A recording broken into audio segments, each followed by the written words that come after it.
আজকে আমি নিউট্রিশনের CC2 এর 2 নম্বর চ্যাপ্টার হিউম্যান রিপ্রোডাক্টিভ সিস্টেম, যেটা ওদের ফিজিওলজিতে আছে, সেটা নিয়ে ডিসকাস করব। আর আমার টপিকটা মেনলি ফিমেল রিপ্রোডাক্টিভ সিস্টেম নিয়ে হবে। তা আমাকে এখানে আগে জানতে হবে আমাদের যে হোয়াট ইজ রিপ্রোডাক্টিভ সিস্টেম। তাহলে এই সিস্টেমটাতে যেগুলো সেক্সুয়াল রিপ্রোডাকশনে হেল্পিং যে অর্গ্যানগুলো, সেইগুলো যে সিস্টেমটা তৈরি করছে, যেটা কিনা হরমোনস, ফেরোমোনস বা অন্য কোনো ফ্লুইড থাকছে, সেরকম সিস্টেমটাকে, যেটা কিনা রিপ্রোডাকশনে হেল্প করছে, গ্যামেট ফর্মেশন করছে, তাকে বলছে রিপ্রোডাক্টিভ সিস্টেম। এই সিস্টেমটার মধ্যে আমার আজকের টপিক যেটা হবে সেটা হচ্ছে female reproductive system. Female reproductive system পড়তে গেলে আমাদেরকে আগে তার ডিফারেন্ট পার্টসগুলো কী কী আর কার কী ফাংশন সেগুলো আমাদেরকে জানতে হবে। দেখো, এখানে আমরা বলছি যে ফিমেল রিপ্রোডাক্টিভ সিস্টেম কিছু আউটার পার্ট, কিছু এক্সটার্নাল পার্ট আর কিছু ইন্টারনাল পার্ট দিয়ে তৈরি। তার মধ্যে এক্সটার্নাল পার্টের মধ্যে প্রথমেই যেটা আসবে সেগুলো হচ্ছে যেগুলো বডির বাইরে রিপ্রোডাক্টিভ গোনোপোরের কাছে যে পার্টগুলো আছে, যেমন ধরো লেবিয়া মেজরা, লেবিয়া মাইনরা, এই পার্ট যাদেরকে লার্জ লিভস আর স্মল লিভস বলে থাকে, যেগুলো কিনা একদম গোনোপোরকে বা জেনিটাল পোরকে সারাউন্ডস করে থাকছে। এরপর যেটা আসবে, এই জায়গাটাতে আমাদের একটা বার্থোলিন গ্ল্যান্ডস বলে একটা গ্ল্যান্ড আছে, যেটা কিনা মিউকাস সিক্রেশন করবে, যেটা কিনা ভ্যাজাইনার মধ্যে কপুলেশনের সময় হেল্প করে। আর এই পার্টে একটা খুব ইম্পর্টেন্ট জায়গা রয়েছে, যেটা ভীষণই সেন্সিটিভ একটা পার্ট, সেটা হচ্ছে মাস্কুলার, যেটা ক্লাইটোরিস, যেটা কিনা মেলদের পেনিসের হোমোলোগাস অর্গ্যান, এবং এই পার্টটা কিন্তু খুবই সেন্সিটিভ। এরপর আমরা যেখানে আসবো সেটা হচ্ছে internal reproductive part. Internal reproductive পার্টের আমরা যদি একদম আউটার পার্ট থেকে এগোই, তাহলে প্রথমেই আসবে ভ্যাজাইনা। ভ্যাজাইনা হচ্ছে এমন একটা পার্ট যেটা সার্ভিক্সের নিচে থাকছে, এবং যে পার্টটা কপুলেশনের সময় পেনিস যেখানে আসছে এবং বেবি যখন হবে, ইট অ্যাক্ট অ্যাজ বার্থ ক্যানেল। নেক্সট পার্ট আসবে যেটা কিনা ইউটেরাস, যেটা কিনা পিয়ার শেপের একটা পার্ট, একটা অর্গ্যান, যার একদম নিচের দিকটা, which connects the uterus with vagina is called cervix. আর তারপর আসবে চওড়া যে পার্টটা, ওয়াই শেপের পার্ট, যেটা কিনা বলছে আমাদের মেন বডি, এবং যার দেয়ালটা আমাদের মাস্কুলার এবং এন্ডোমেট্রিয়াম দিয়ে তৈরি। এরপর আসবে ইউটেরাসের দুদিকে একজোড়া করে আমাদের ওভাল শেপের যে গোনাডসগুলো থাকছে, তাদেরকে আমরা বলছি ওভারিস। এগুলো এগ সিক্রেশন করবে, আবার হরমোন সিক্রেশনও করবে। দুপাশের যে পার্টগুলো, এই এগগুলো থেকে, এই ওভারিগুলো থেকে এগদেরকে যে ক্যাপচার করবে, সেই টিবিউলার পার্টটাকে আমরা বলছি ফ্যালোপিয়ান টিউব।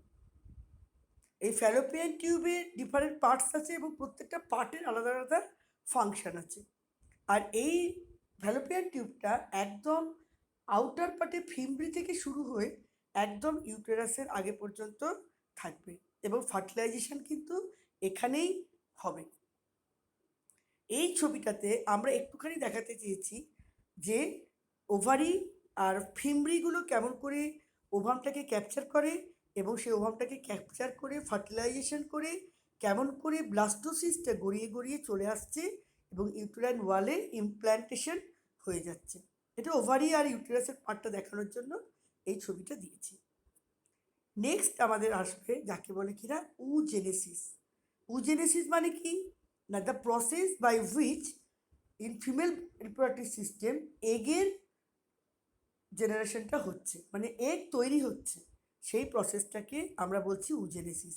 এবং আমাদের মাথাতে রাখতে হবে, এই উজেনেসিস কিন্তু আমাদের বডিতে অনেক আগে থেকেই শুরু হয়ে যায়, মানে ফিমেল ফিটাসে এটা তার বার্থের আগে থেকেই তার উজেনেসিস প্রসেসের মিওসিসের পার্টগুলো বা তোমার প্রথম দিকে যে উগোনিয়া তৈরি হওয়া, সেই পার্টগুলো হয়ে যাচ্ছে, এবং পিউবার্টির পর সেটা অ্যাক্টিভলি এ রিলিজ করছে।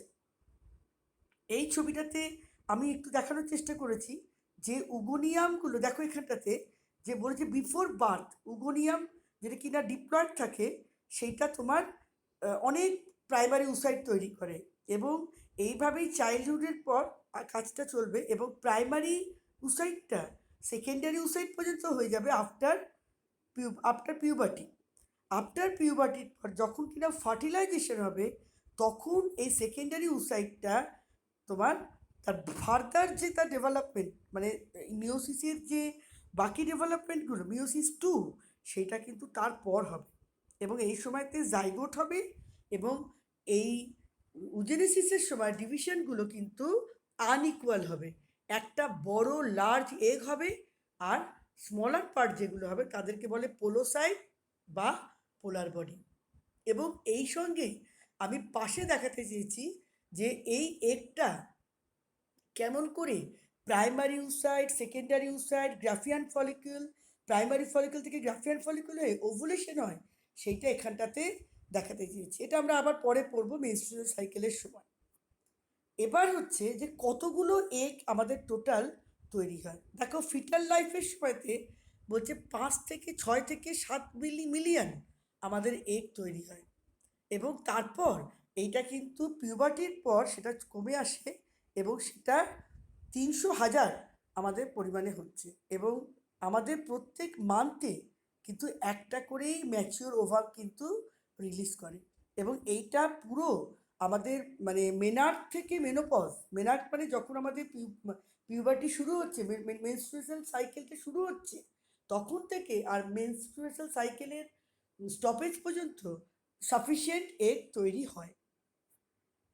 এখানে আমি দেখাতে চেয়েছি যে আমাদের ওভারিটার দুটো পার্ট আছে। আমাদের ওভারিটার মধ্যে দেখছি আউটার পার্টটাকে বলছে কর্টেক্স আর ইনার পার্টটাকে বলছে মেডালা। আর এই কর্টেক্স পার্টের এই মেডালা পার্টের আমাদের একটু একটু করে ওই প্রাইমারি ফলিকল থেকে আস্তে আস্তে তৈরি হচ্ছে গ্রাফিয়ান ফলিকল এবং এইভাবেই কিন্তু এগের রিলিজটাও হয়ে যাচ্ছে। সেই জায়গাটা দেখানোর জন্য আমি পরের স্লাইডে যাচ্ছি। দেখো এই ছবিটাতে আমরা কিন্তু দেখতে পাচ্ছি হিস্টোলজিক্যালি কেমন করে একদম প্রাইমারি উসাইট থেকে আস্তে আস্তে গ্রাফিয়ান ফলিকল করে কেমন করে ভেতরটা কেমন হয়, হিস্টোলজিক্যালি এই স্ট্রাকচারটা কীরকম সেটা আমরা এখানে দেখতে পাচ্ছি। এবার আমরা ডিফারেন্ট টাইপসের ওভারিয়ান ফলিকুলের ডেভেলপমেন্টটা দেখব। এই ওভারিয়ান ফলিকুলের ডেভেলপমেন্টে যখন দেখব তখন দেখব যে একদম প্রথমেই আমাদের যে পার্টগুলো আছে মেডালা আর কর্টেক্স, তার কর্টেক্সের পার্ট থেকে ফলিকলগুলো তৈরি হতে শুরু করে। এখানে দেখো এখানে কর্টেক্স আর ভেতরে মেডালা, এই কর্টেক্স পার্ট থেকে ডেভেলপমেন্টটা হতে হতে ইনার পার্টের দিকে যাবে। এরপরে প্রথম কর্টেক্সের যে পার্টটা প্রথম উসাইটকে ঘিরে তার ফলিকেলগুলো তৈরি করবে তাকে আমরা বলবো প্রিমর্ডিয়াল ফলিকেল এবং এর ভেতর কি থাকবে বলো তো? এর ভেতর থাকবে প্রাইমারি উসাইট যেটা কিনা স্ফেরিক্যাল ইন স্ট্রাকচার, তার মধ্যে নিউক্লিয়াস, সাইটোপ্লাজম সব কিছু যথেষ্ট পরিমাণে আছে এবং তাকে ঘিরে ফলিকুলার সেলগুলো থাকবে। এই যে ছবিটা আমরা যেটা এখানে দেখাতে চেয়েছি, এখানে দেখো আমরা দেখিয়েছি প্রিমোরিয়াল ফলিকল কাকে বলছে আর তার মধ্যে উসাইটের ডেভেলপমেন্ট আর তার মধ্যে ফলিকুলার কোডগুলো কেমন করে হচ্ছে, এই ছবিটাতে আমরা সেটাই দেখাতে চেয়েছি। এরপর কী হবে, এর বাইরে কোডগুলো আরও বাড়বে এবং ডেভেলপমেন্ট অফ উসাইটটা আস্তে আস্তে হবে। এখানে দেখো আমাদের এর পরের স্টেজটা হচ্ছে প্রাইমারি ফলিকল। প্রাইমারি ফলিকলটা আমাদের প্রিমোডিয়াল ফলিকল থেকে তৈরি হবে এবং এইটা এখানে প্রাইমারি উসাইটের সাইজটা আরেকটু বড় হয়ে যাবে। ঠিক আছে, এরপর এই যে ছবিটাতে আমরা দেখিয়েছি এখানে দেখো প্রাইমারি ফলিকল হয়েছে, তার বাইরের কভারিং উসাইট কিন্তু সাইজে আর একটু বড়, আগেরটার থেকে একটু বড়। নেক্সট আমাদের আসবে এই ফলিকুলটার গ্রোথ হবে। ফলিকুলটার গ্রোথ যখন হবে তখন আস্তে আস্তে ওই প্রাইমারি উসাইটের গায়েতে যে কভারিংগুলো আমরা ম্যাচিওর এগে পাই, দ্যাট মিন্স জোনা পেলুসিডা ও নিজের তো একটা পার্ট আছে যাকে আমরা বলছি ভাইটালাইন মেমব্রেন, তার বাইরে জোনা পেলুসিডা বলে একটা গ্লাইকোপ্রোটিনের মেমব্রেন এখানে হয়ে যাবে। এই ছবিটাতে আমরা দেখাচ্ছি একদম দেখো আমরা এগের যে পার্টগুলো বলি, এগের যে পার্টগুলো ওভার মানে আমরা এগে ম্যাচিওর এগে পাই, জোনা পেলুসিডা, করোনার এরিয়াটা সব হয়ে গেছে এবং জোনা পেলুসিডা আর ইনার ভাইটালাইন মেমব্রেনের মাঝখানে আমরা পেরিভাইটালাইন স্পেসটাও কিন্তু দেখতে পাচ্ছি। নেক্সট চলে আসবো আমরা ফলিকুলার সেল। এই যে ফলিকুলার সেলগুলোর ডেভেলপমেন্টগুলো হচ্ছে, এই ফলিকুলার সেলের ডেভেলপমেন্টগুলো যে হচ্ছে, এগুলো কিন্তু পুরোপুরি দুটো হরমোন এগুলোকে কন্ট্রোল করছে।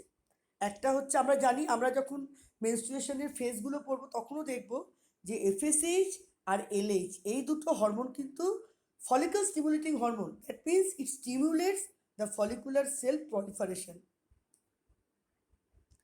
এবার ওই যে আমাদের এগটা তৈরি হয়েছে বা আমাদের গ্রাফিয়ান ফলিকুলের বাইরে এবার কিন্তু কভারিংগুলো তৈরি হতে শুরু করছে। কি কি? না, থিকা ফলিকুলি। থিকা ফলিকুলি এর আবার দুটো পার্ট, এটা পরে আবার দুটো পার্ট হয়, থিকা ইন্টারনা আর বাইরের দিকে থিকা এক্সটার্না। এই পার্টগুলো আমরা এখানটাতে দেখিয়েছি। এটা হচ্ছে গ্রাফিয়ান ফলিকুলের দিকে আমরা এগোচ্ছি। এবার আমরা চলে এলাম গ্রাফিয়ান ফলিকুল। গ্রাফিয়ান ফলিকুল মানে কি? সবচাইতে ম্যাচিওর্ড ফলিকুলটা, যে ম্যাচিওর্ড ফলিকুলটার মধ্যে আমাদের সেকেন্ডারি উসাইড রয়েছে এবং তাকে ঘিরে তার কভারিংগুলো রয়েছে, এবং গ্রাফিয়ান ফলিকুলকে ঘিরে আমাদের থিকা ইন্টারনা থিকা এক্সটার্না দুটোই রয়েছে। ওর একটা ছবি দেখো, এখানে আমরা পরিষ্কার দেখাচ্ছি কেমন হয়।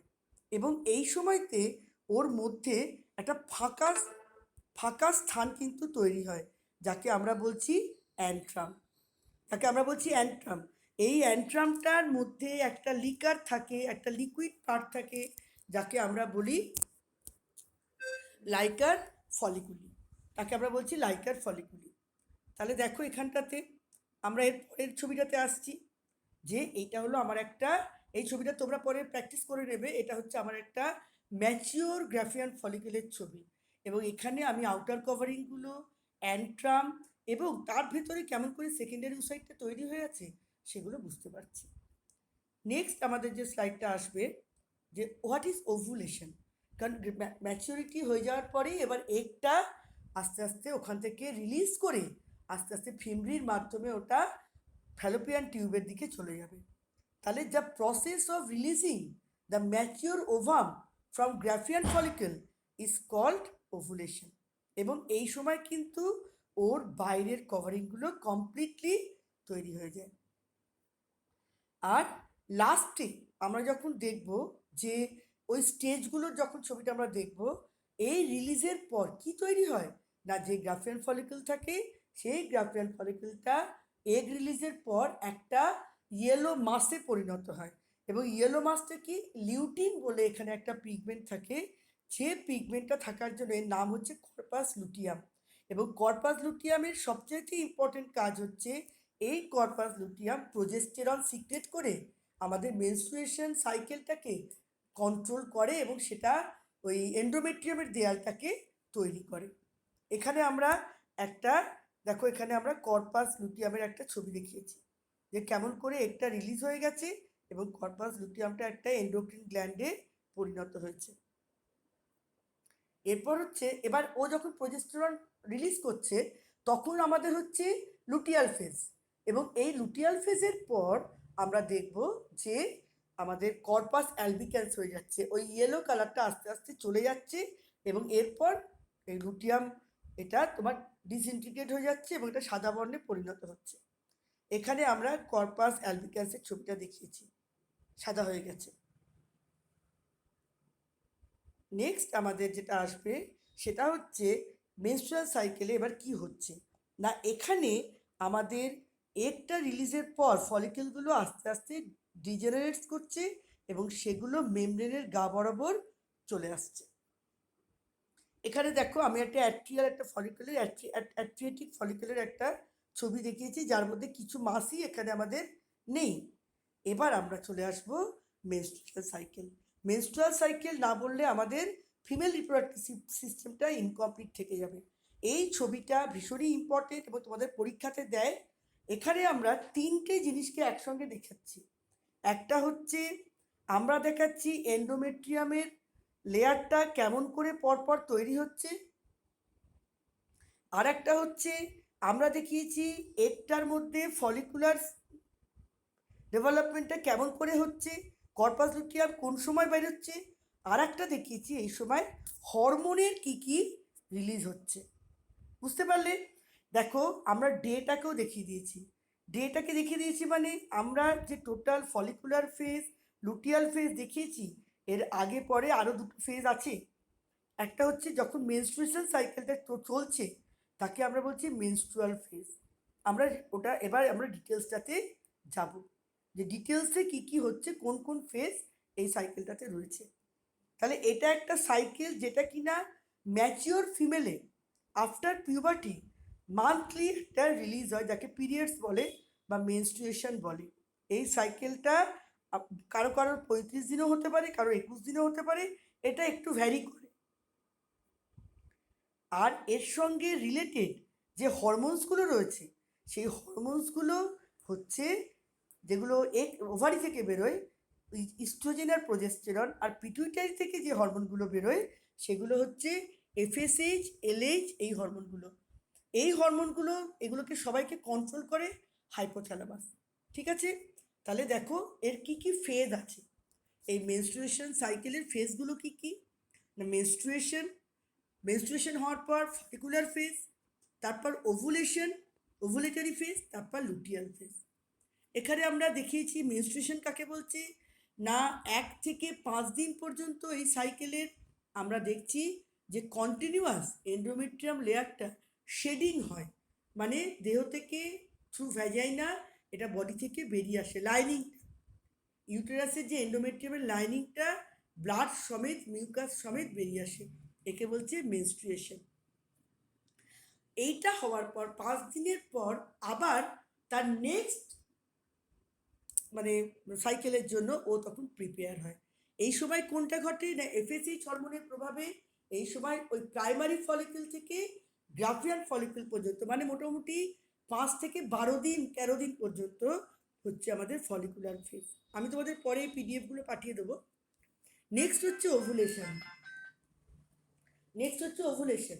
ওভুলেশনে কি হচ্ছে না, ওভুলেশনে আমাদের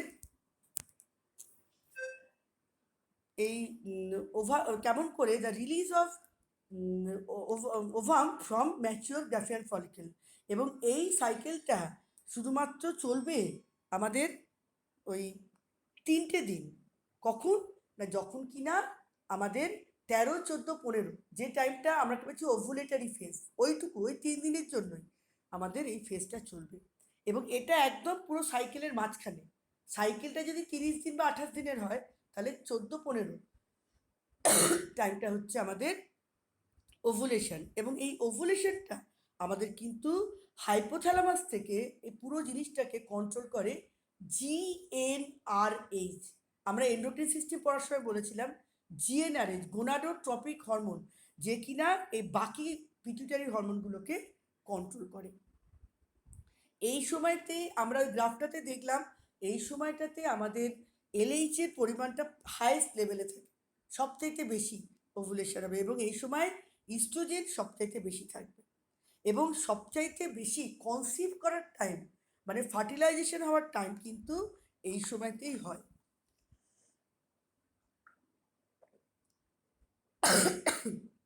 নেক্সট হচ্ছে লুটিয়াল ফেজ। লুটিয়াল ফেজ কি, যখন একটা রিলিজ করে গেল তখন গ্রাফিয়ান ফলিকলটা কর্পাস লুটিয়ামে তৈরি হয়ে গেল। এটা আমরা আগেই বলেছি, আগে দেখিয়েছি ছবিটা। সেই ফেজটাকে আমি বলছি লুটিয়াল ফেজ। এবং এই সময় corpus luteum highest level of progesterone release করে।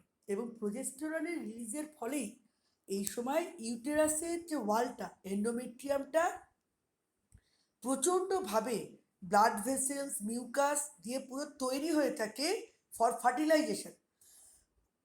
ফার্টিলাইজেশন বলবো না, ফর ইমপ্ল্যান্টেশন ও তৈরি হতে শুরু করে। প্রোজেস্টেরনের প্রভাবে এই লুটিয়াল ফেজের সময়তে ইউটেরাসের ওয়ালটা প্রচণ্ডভাবে তৈরি হয় এবং ঠিক হয়ে যায় লেয়ারটা। এবং এই সময়তে যদি ফার্টিলাইজেশন হয়ে যায় তাহলে এই জায়গাটাই কিন্তু আমাদের সবচাইতে কাজে লাগবে ফর ইমপ্ল্যান্টেশন অফ এমব্রায়ো। যে ফার্টিলাইজেশন করে যে জাইগোটটা হবে তার থেকে এমব্রায়োটা হয়ে এখানে ইমপ্ল্যান্টেশনটা হবে। এরপর আর যদি প্রেগনেন্সি না হয়, প্রেগনেন্সি হলে তো ইমপ্ল্যান্টেশন হলো, ঠিক নিনটার মধ্যে বেবিটা আটকে গেল, কিন্তু যদি প্রেগনেন্সি না হয় তখন ওই কর্পাস লুটিয়ামটা, ওই আমরা একটু আগে দেখালাম কর্পাস অ্যালবিক্যান্স হয়ে সেগুলো আস্তে আস্তে নষ্ট হয়ে যাবে এবং প্রোজেস্টেরনের লেভেলটা একদম লোয়ার্ড হয়ে যাবে, এবং লোয়ার্ড হয়ে যাওয়ার পর আবার একটা নতুন সাইকেল শুরু হবে। তাহলে এইভাবে আমাদের সিস্টেমে, ফিমেল রিপ্রোডাক্টিভ সিস্টেমে সব কাজগুলো এইভাবে চলে। এখানে মনে রাখবে একটা কথা, আমি কেন ফিমেল রিপ্রোডাক্টিভ সিস্টেমটাকে বাছলাম, কারণ female reproductive system is much more complicated than mail reproductive system. এবং এখানে ফিমেলের বডিতে এরপরে যাবতীয় কাজ, ধরো ইমপ্ল্যান্টেশন বলো, তারপর তোমার যে হরমোনাল চেঞ্জগুলো বলো, প্লাজেন্টা তৈরি হওয়া বলো, সব কিছুই কিন্তু এই ফিমেল রিপ্রোডাক্টিভ সিস্টেমের মধ্যেই আমাদের হবে। এবং সেই জন্য এই পুরো সাইকেলটাকে মেনটেন করাটা ফিমেল রিপ্রোডাক্টিভ সিস্টেমে খুবই জরুরি। এবং এই সাইকেলটা সম্পূর্ণভাবে মেনটেন্ড হয় আমাদের ডিফারেন্ট টাইপস অফ হরমোন দিয়ে। আমি যেগুলো বললাম একদম মনে রাখবে, hormonal control, GnRH from hypothalamus, pituitary থেকে এফএসএইচ, এলএইচ, আর ওভারি থেকে ইস্ট্রোজেন, প্রোজেস্টেরন, এই হরমোনগুলো এই আমাদের সাইকেলগুলোকে কমপ্লিটলি কন্ট্রোলভাবে রাখতে পারে। লাস্ট হচ্ছে একদম আমাদের what is menopause, what is menarche, সেটা আমাদের জানতে হবে। যে মেনোপজটা হচ্ছে আমাদের যখন মেনস্ট্রুয়াল পিরিয়ডটা আস্তে আস্তে বন্ধ হবে, এটা কিন্তু একদিনে বন্ধ হয়ে যায় না, প্রথমে দেখা যায় 2 মাস 6 মাস এরম করে বন্ধ হচ্ছে, আফটার 45 46, এবং এরম করতে করতে অ্যাটলিস্ট 51 52 এজের মধ্যে এটা যখন দেখা যাচ্ছে যে এটা পুরো 1 বছর বন্ধ আছে, তখন আমরা বলবো তার মেনোপজ হয়ে গেছে। এবং এই সময় তো অনেক রকমের সিমটম আছে, যেমন ধরো হট ফ্লাশেস, মুড চেঞ্জেস, এইগুলো অনেক রকমের সিমটম আছে। ঠিক আছে, তাহলে এইটাই আমাদের আমার মোটামুটি তোমাদের বলার ছিল ফিমেল রিপ্রোডাক্টিভ সিস্টেম থেকে। এবং আমি অনেক দিন থেকেই ভাবছি এটা কবে তোমাদের দেব, তা মোটামুটি রেডি করেছি। এরপর তোমাদের যদি কোনো কোয়ারি থাকে ফিমেল রিপ্রোডাক্টিভ সিস্টেম নিয়ে, তোমরা আমাকে ওই গ্রুপেতে ডিসকাস করে দেবো। ঠিক আছে, বাই।